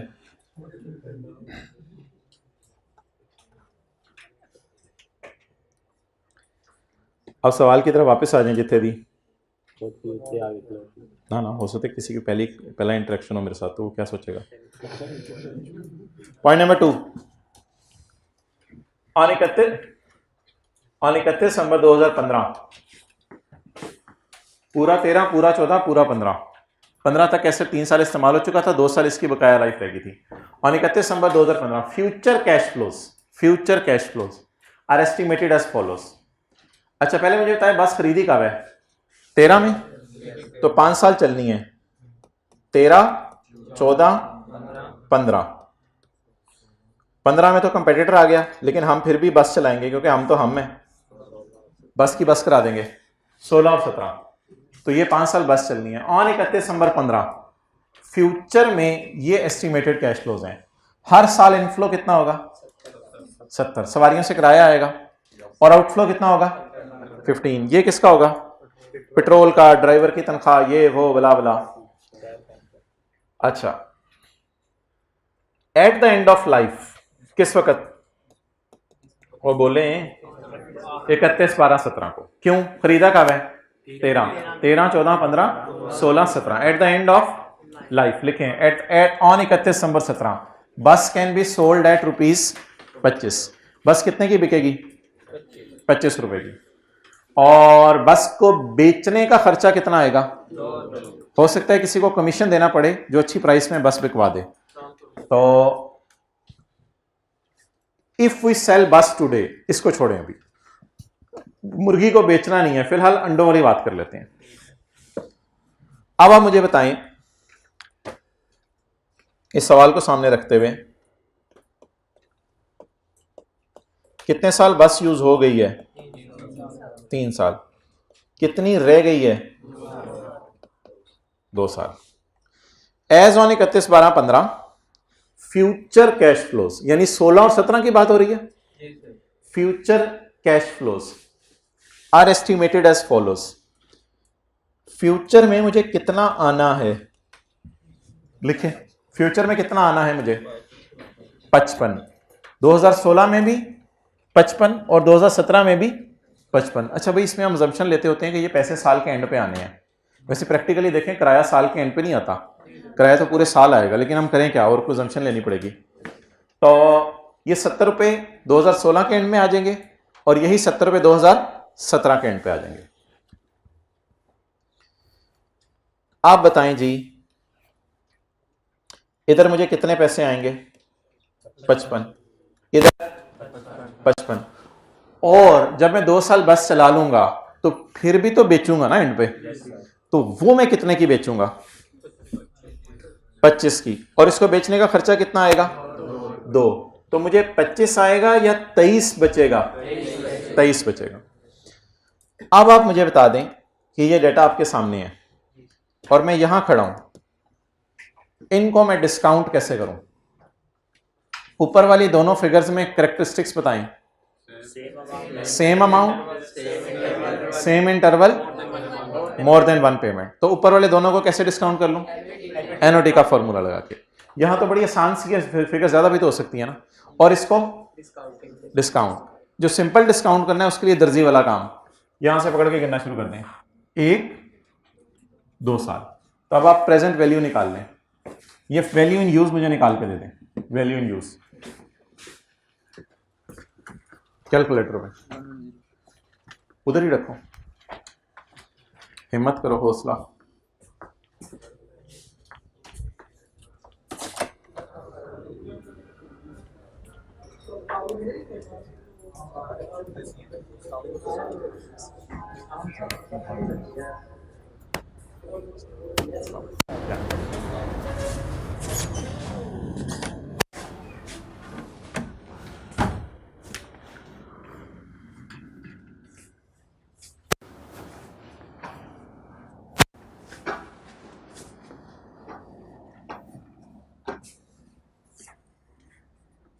कैलकुलेटर निकाले ना वैल्यू। अच्छा कर लिया। और कोई सवाल किसी?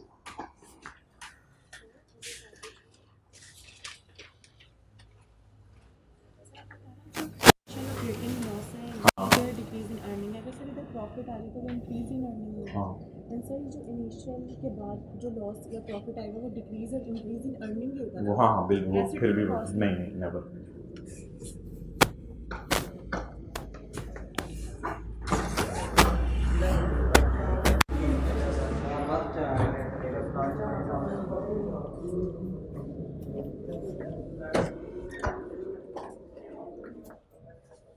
यार बातें ना करो आपस में, कट यार छेती बातें करो। निकला है?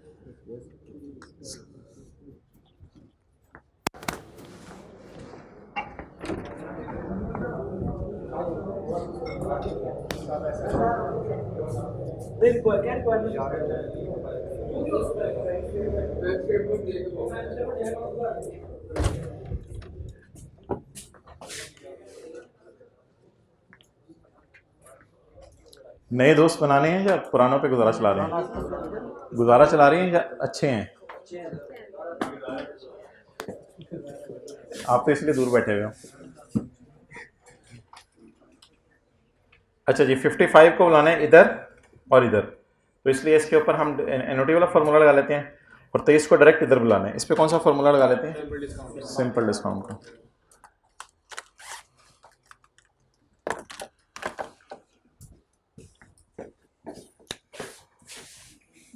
Value in use 55 into 1 minus 1.12 raise to power -2, discount rate ये था, डिवाइडेड बाय, अभी इसका टोटल करने की जरूरत नहीं, अभी इसका टोटल करने की जरूरत नहीं, plus 23 into plus 23 into 1 raise to power -2। इस पे सिंपल, इसको बाहर वाले कॉलम में रखूं या अंदर वाले कॉलम में रखूं? अंदर वाले कॉलम में रखें ताकि एंड पे हमें पता चल जाए। जी बोलें। 111। हाँ जी क्या?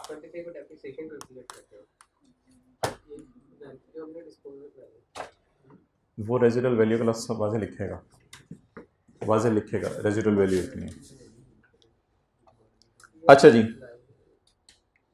ये एक डिस्कशन ही कर लेंगे किसी में। Okay, point number 4, if we sell bus today, अगर हम बस को आज बेचते हैं, डेट इज 31 दिसंबर 2015, तो बस कितना देके जाएगी?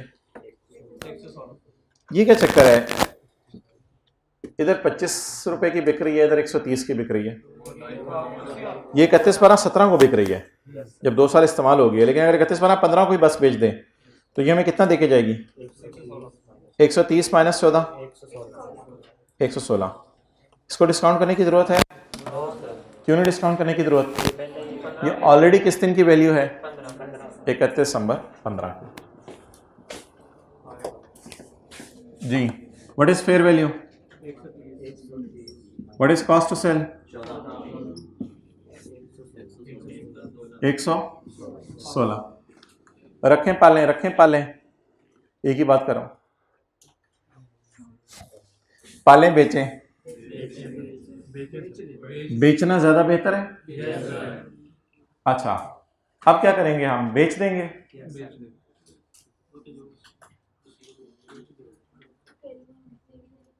डिस्पोजल की एंट्रीज करें, हाथ खड़ा करें, डिस्पोजल की एंट्रीज करनी है। बेचें या रखें? अच्छा, इन दोनों में से हायर क्या है? 116। अब किताबों में ये एसेट कितने का है? 200 का, और इस एसेट के अंदर मैक्सिमम जान कितनी है? 116। मैक्सिमम मींस इन दोनों में से हायर उठा ली, मैक्सिमम जान 116 है। अब ये एसेट ज़्यादा से ज़्यादा भी देके गया तो कितना देके जाएगा? 116। इसका मतलब है आज खड़े होकर हम कितना नुकसान बुक कर लें? क्या ये वक्त गुजरने की वजह से नुकसान है या कंपेटिटर आया जिस वजह से नुकसान हुआ, तो इसलिए इसका नाम डेप्रिसिएशन नहीं है जी। 84 पॉजिटिव नेगेटिव के चक्कर में नहीं पड़ना, बस पता होना चाहिए ये इंपेयरमेंट लॉस है। कैसे पता होना चाहिए? बुक वैल्यू ज़्यादा है, इसका मतलब है हमारे एसेट्स में इतनी जान नहीं है कि वो 200 भी दे सके हमें। तो व्हाट इज इंपेयरमेंट लॉस?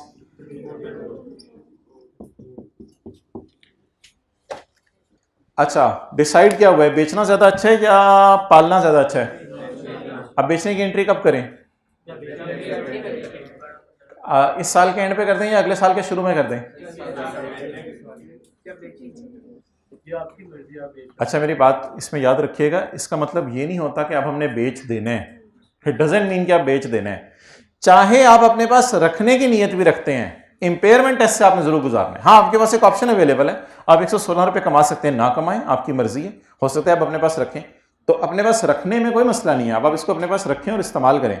जी क्या हुआ, क्यों जाना है? क्या?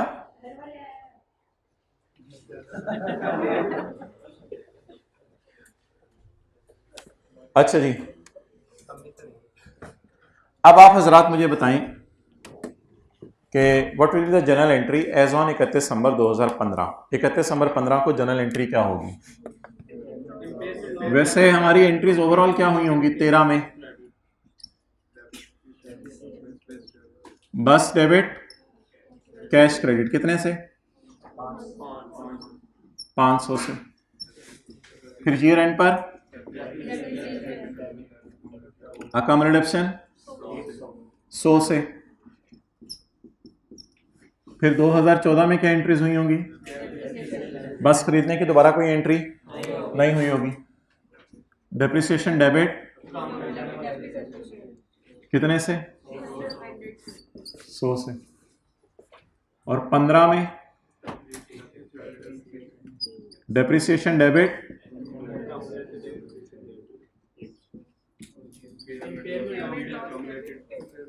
तो अब एक एंट्री जो है 15 के साल में और होगी, that will be impairment loss expense debit और अकम्युलेटेड इंपेयरमेंट लॉस क्रेडिट।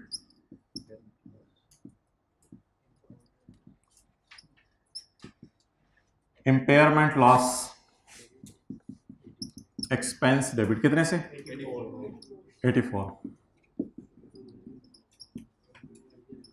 और अकम्युलेटेड इंपेयरमेंट लॉस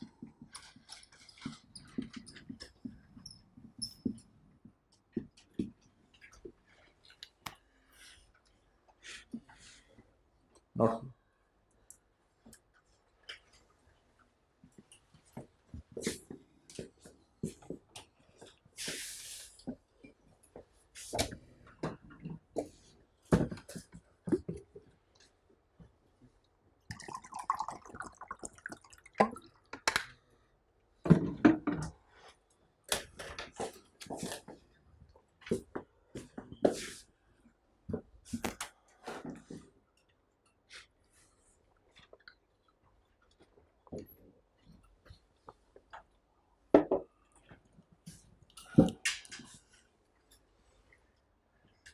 अच्छा जी,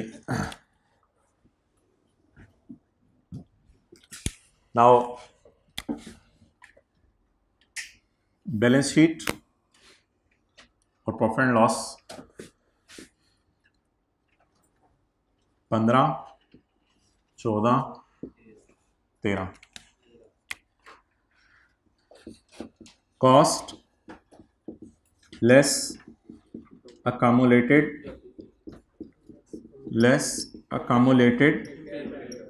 इंपेयरमेंट लॉस। जी कितने का खरीदा है? पहले देख लें, पहले साल कितना डेप्रिशिएट हुआ? 100 का। इधर 400 का कहाँ से हुआ? जो अकाउंट का कैरी डाउन है 500, वही अगले साल आ जाएगा बैलेंस 500 रुपया। 100 रुपया कम रिडक्शन पिछले साल के एंड तक थी। 100 में जब ये वाली 100 डली 200, यही बैलेंस इधर आ जाएगा। एसेट की कॉस्ट चेंज नहीं होगी और अगले साल अकाम रिडक्शन के अंदर बैलेंस 300। अच्छा, अब हमारा एसेट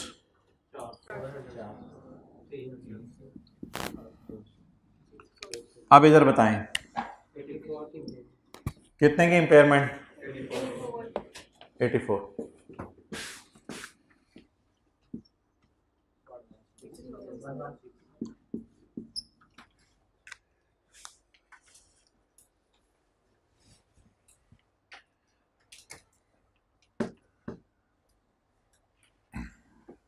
P&L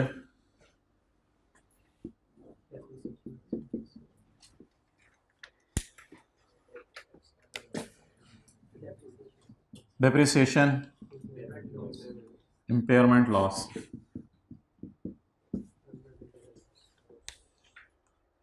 सौ और सौ और इम्पेयरमेंट लॉस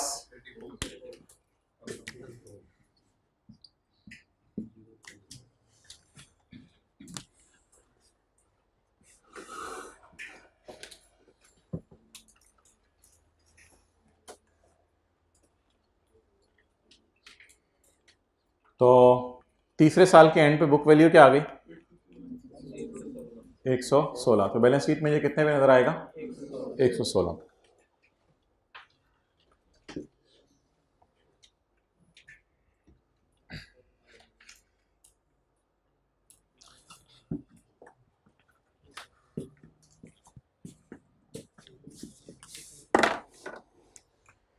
ओके, सवाल की रिक्वायरमेंट तो सिर्फ ये थी, calculate impairment loss as on 31 December 2015 में आपने इम्पेयरमेंट लॉस की कैलकुलेशन करनी है। ओके, अब आप नोट्स में आ जाएं टॉप पे।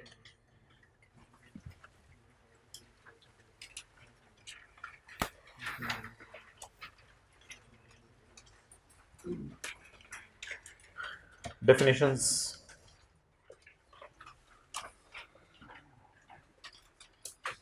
ये हमारी किताब का पेज नंबर 201 है। एसेट क्या चीज़ है जी?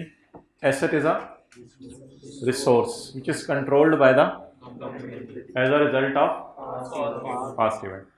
कॉलेज वाले इस प्रोजेक्टर शीट को कंट्रोल कर रहे हैं। पास्ट इवेंट खरीदा, पास्ट इवेंट खरीदा, चोरी किया, खरीदा। A resource is a controlled by company as a result of and from which future economic benefits are expected to flow। अच्छा, ये तो डेफिनेशन होगी एसेट की। एसेट कंट्रोल किया जाता है, इसी वजह से स्टाफ को कभी भी एसेट में शो नहीं किया जाता, क्योंकि स्टाफ के ऊपर आपका क्या नहीं है। फुटबॉल लीग्स हैं, उन्होंने लीग में अपने प्लेयर को जो है वो करोड़ों रुपए देके खरीदा होता है, लेकिन वो उसको एसेट शो नहीं कर सकते अपनी बैलेंस शीट में, क्योंकि उनके ऊपर हमारा क्या नहीं है, कंट्रोल नहीं है। इनटेंजिबल एसेट क्या होता है जी? इनटेंजिबल एसेट एक ऐसा एसेट होता है मोबाइल वाले भाई जिसमें 3 खासियतें पाई जाएं। जिसमें कितनी खासियतें पाई जाएं? 3 खासियतें। उधर हाइब्रिड में पहली रो में बातें ना करें। 3 खासियतें पाई जाएं। नंबर 1, आइडेंटिफिएबल हो, नॉन मॉनेटरी हो और विदाउट फिजिकल सब्सटेंस हो। आइडेंटिफिएबल, नॉन मॉनेटरी और विदाउट फिजिकल सब्सटेंस। ओके, मैं सब तीनों चीज़ें बताता हूँ अलग अलग, तीनों चीज़ें अलग अलग बताता हूँ। आइडेंटिफिएबल में अगले सफ़े पे आए, वन बाय वन चीज़ें। आइडेंटिफिएबल क्या होना चाहिए जी? आइडेंटिफिएबल होना चाहिए।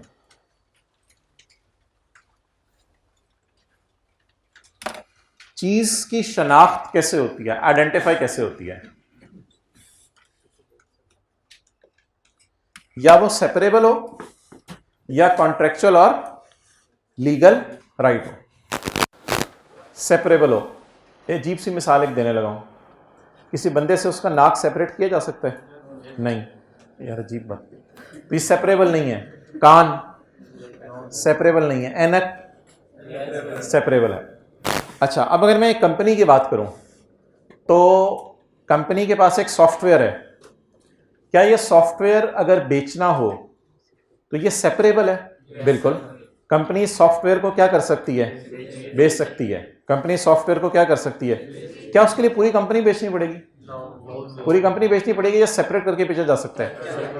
अच्छा, टेंजिबल्स तो बाय डिफॉल्ट सेपरेबल होते हैं और बड़ा आसानी से समझ आ जाता है। एसी कॉलेज से सेपरेबल है, सेपरेट किया जा सकता है, ठीक है। इसी तरह कुर्सियां सेपरेबल हैं, सेपरेट की जा सकती हैं। तो टेंजिबल्स तो बड़ा क्लियरली पता चलते हैं सेपरेबल हैं, लेकिन इनटेंजिबल्स भी क्या होने चाहिए? सेपरेबल। और कई दफा कुछ इंटेंजिबल्स होते हैं जिनको आप सेपरेटली बेच नहीं सकते। हुकूमत ने आपको फिशिंग लाइसेंस दे दिया कि कराची के साहिल समंदर पे जाके टूना फिश, टूना ही कहते हो ना,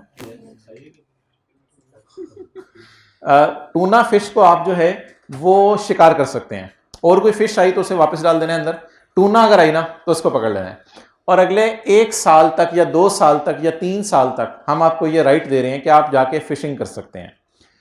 ये जो राइट है, क्या आप इसको बेच सकते हैं? हो सकता है गवर्नमेंट कहे ये नॉन ट्रांसफरेबल है, आप इसको बेच, लेकिन क्या ये कॉन्ट्रेक्चुअल या लीगल राइट में की डेफिनेशन में फॉल करते हैं? बिल्कुल, ये कॉन्ट्रेक्चुअली एक राइट है। अब अगर उधर और कोई टूना निकालने आया होगा तो हम उस टूना को टूना करा देंगे और हम कहेंगे भाईजान भाग इधर से, you are not allowed to cut tuna from here. You understand Punjabi? आपको टूना निकालने की इजाजत नहीं है, सिर्फ टूना निकालने की इजाजत हमें है। अच्छा, तो आइडेंटिफिएबल में 2 बातें बता दें जरा, या चीज क्या हो? सेपरेबल हो, या कॉन्ट्रेक्चुअल या लीगल राइट हो। Must be separable means it can be divided from the company and sold, transferred, licensed, rented out, exchange. Example given, patent rights, copyrights होते हैं कुछ लोगों के। जंग अखबार का कॉपीराइट है, हो सकता है वो किसी को बेच दे।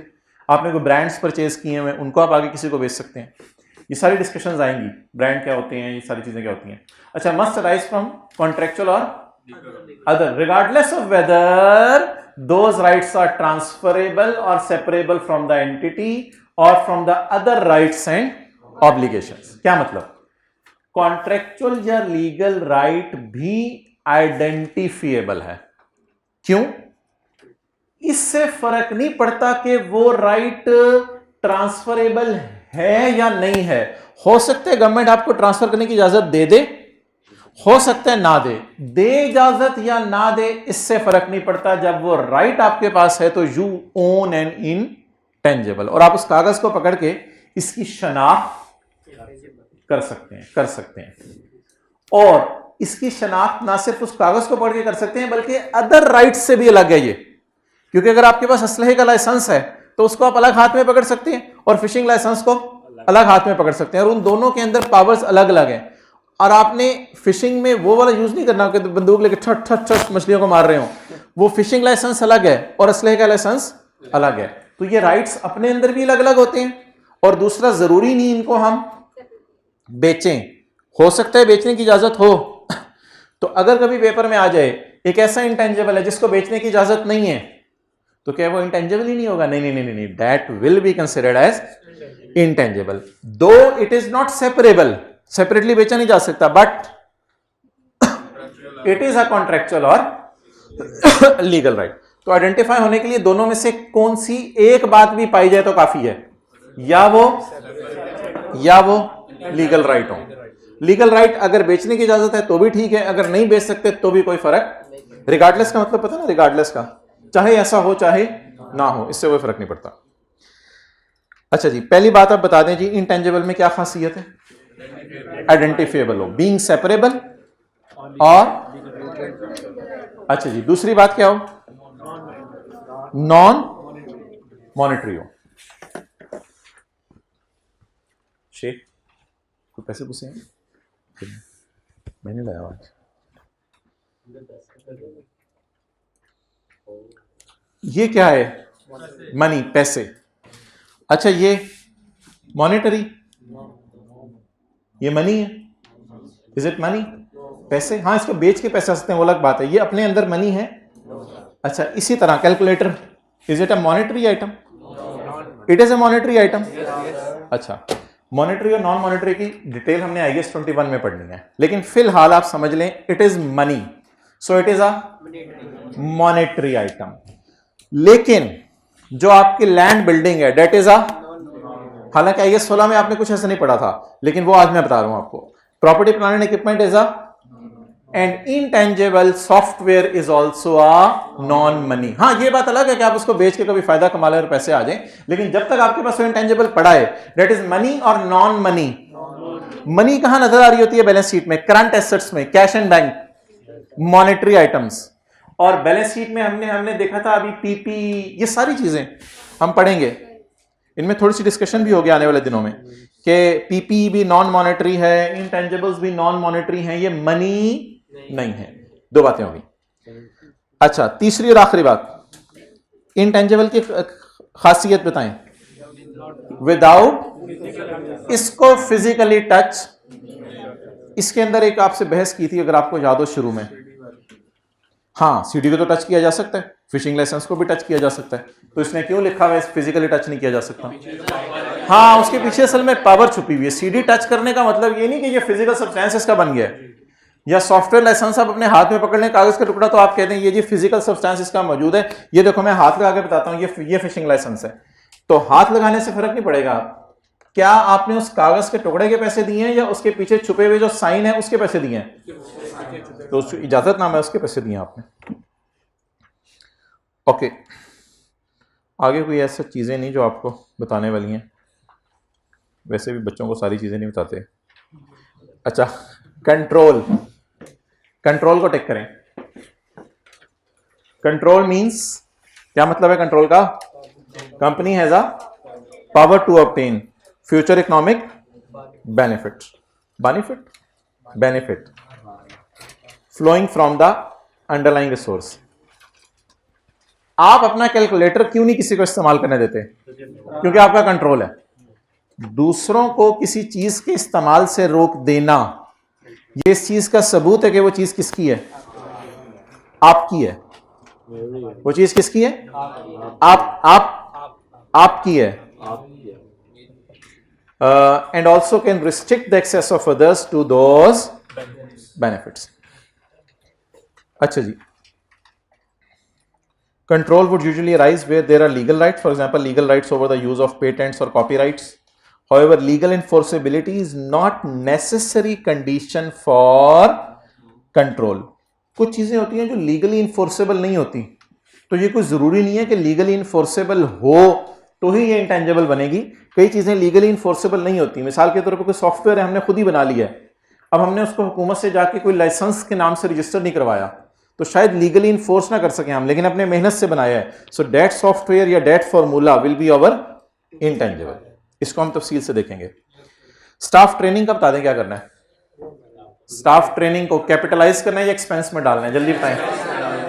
Staff training create skills, staff में स्किल आती है that could be seen as an asset for the employer. However, could be seen, however staff could leave their employment at time, therefore staff training is बोले not an intangible, ये intangible नहीं है। Staff training को हमेशा कहां डालना है? Expense में डालना है या एसेट के कॉस्ट में ऐड करना है? एक्सपेंस में डालना है। कस्टमर लिस्ट्स बताएं क्या होती हैं? कस्टमर लिस्ट्स, और क्या कस्टमर लिस्ट से फ्यूचर में फायदा आता है?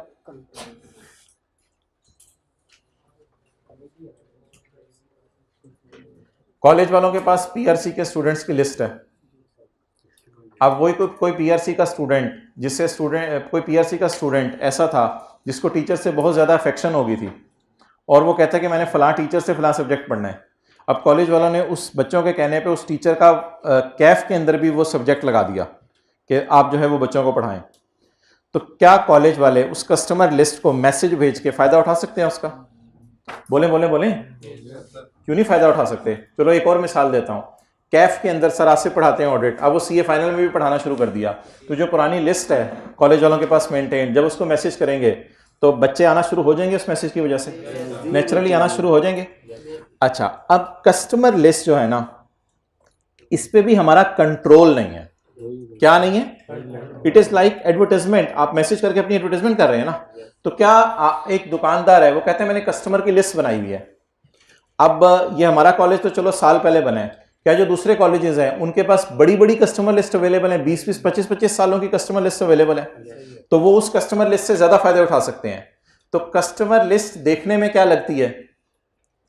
Intangible asset. उससे आपको फ्यूचर में क्या आना है? फायदा आना है। आप मैसेज कराएंगे, लोग आके एडमिशन लेना शुरू कर देंगे, बट बैक एंड पे वही बात है कि कस्टमर्स पे हमारा क्या नहीं है? कंट्रोल नहीं है। तो there is no control because customers have no obligation to make. Customer के ऊपर कोई जिम्मेदारी नहीं बन जाती कि वो फ्यूचर में चीजें खरीदे ही खरीदे, वो बाय लक है, आगे आगे नहीं आए नहीं आए। तो इस ना कस्टमर लिस्ट को लिखें internally generated.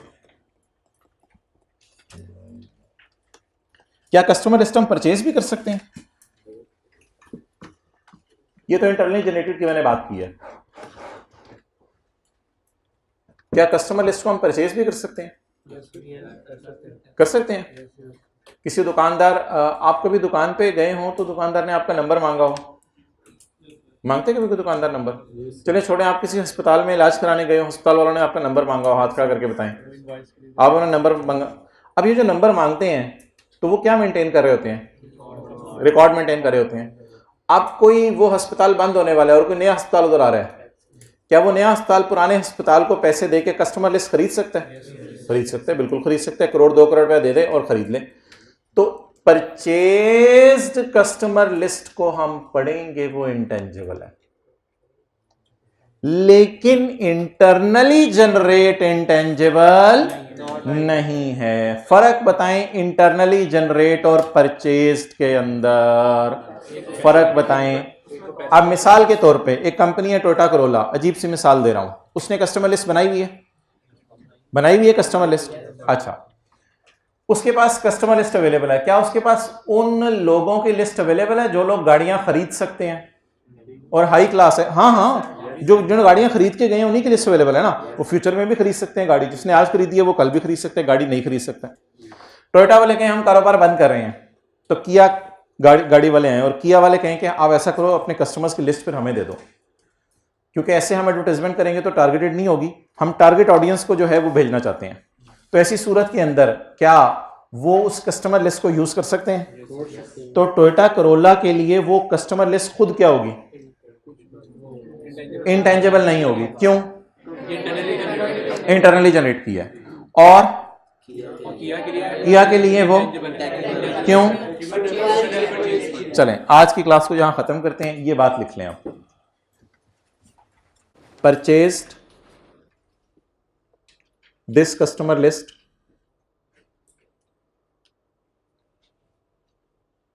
from Corolla by paying rupees 5 crore.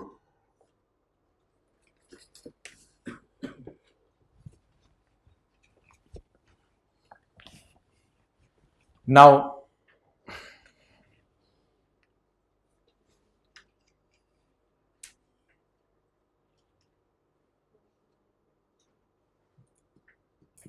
for बोले नाउ फॉर आगे की, नाउ फॉर किया, cost can be measured reliably.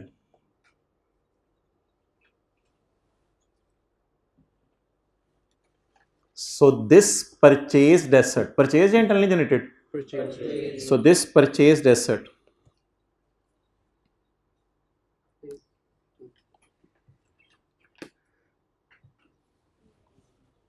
is an intangible for किया। नहीं, वो कंट्रोल की यहां वो पैसे तभी देगा जब उसको फ्यूचर में आने की, वरना कोई पागल नहीं है 5 करोड़ का दे दे। एक उम्मीद है, स्टैंडर्ड ने कस्टमर लिस्ट परचेज को वाजे तौर पे कह दिया है कि अगर परचेज है तो इंटेंजिबल है। स्टैंडर्ड में वाजे तौर पे लिख दिया गया, अगर इफ इट इज परचेज तो इंटेंजिबल है। अब वैसे जो चीज़ मैंने मना की है रिकॉर्ड करने से, एडवर्टाइजमेंट, जनरल जो एडवर्टाइजमेंट्स होती हैं हमारी, उसको कैपिटलाइज नहीं करना। लेकिन अगर आप कस्टमर लिस्ट बाय कर रहे हैं, दैट इज एन इंटेंजिबल। ठीक है, होमवर्क कुछ भी नहीं है, सीसी को आप पढ़ के आइएगा जो किया। ओके।